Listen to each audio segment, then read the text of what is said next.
Welcome back. We discussed how Republicans are reportedly getting a little worried about moving forward with their agenda.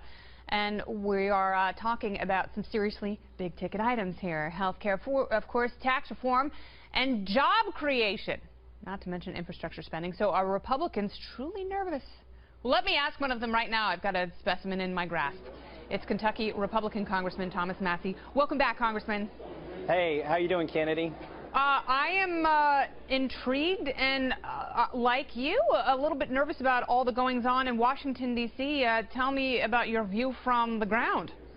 Well, up here in D.C., I've witnessed the Democrats deploy all of their weapons of mass distraction. I mean, we've got them going off everywhere, and Trump's battling the deep swamp up here.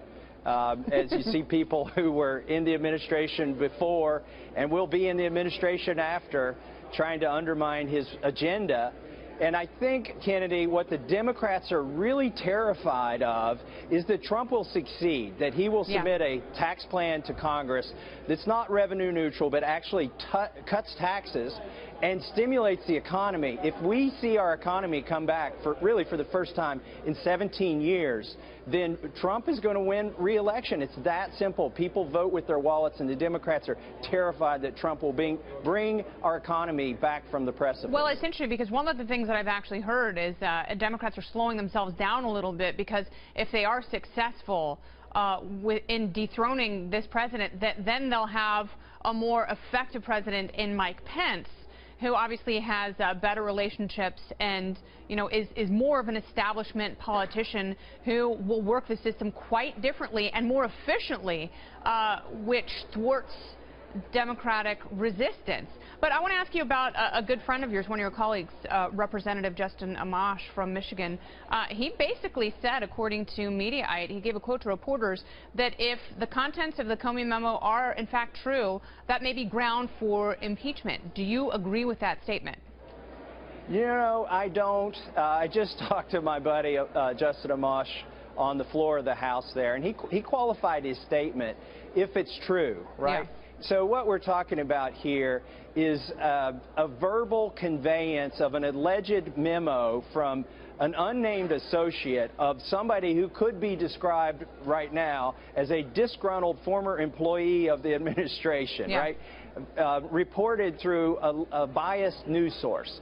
So, you know, that's what you have that on one side, and then you have the official White House statement on the other. I'm going to go with the official White House statement until we get more facts on the table. And speaking of more facts, Kennedy, we've just announced the Oversight Committee, on which I serve, is going to have a hearing next Wednesday on the FBI's independence. So, and in fact, James Comey has been invited by our chairman, Jason Chaffetz, to attend that hearing. That could be a very revealing hearing. Do you think he will attend? Does he have to be compelled? How will you get him to actually show up? Because there are a lot of people not only on your committee, but a lot of voters out there who are very concerned and have a lot of questions they would like to see answered. How do you get him to show up?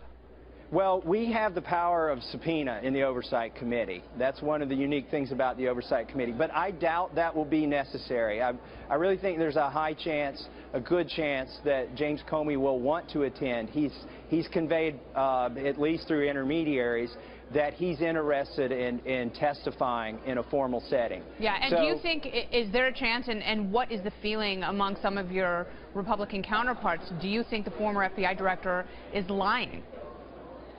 I don't want to say that, but let me say this, Kennedy. I wish he were as diligent, transcribing Hillary Clinton's interview with the FBI before he decided not to prosecute her, as he has been allegedly in trying to transcribe his conversations with his boss.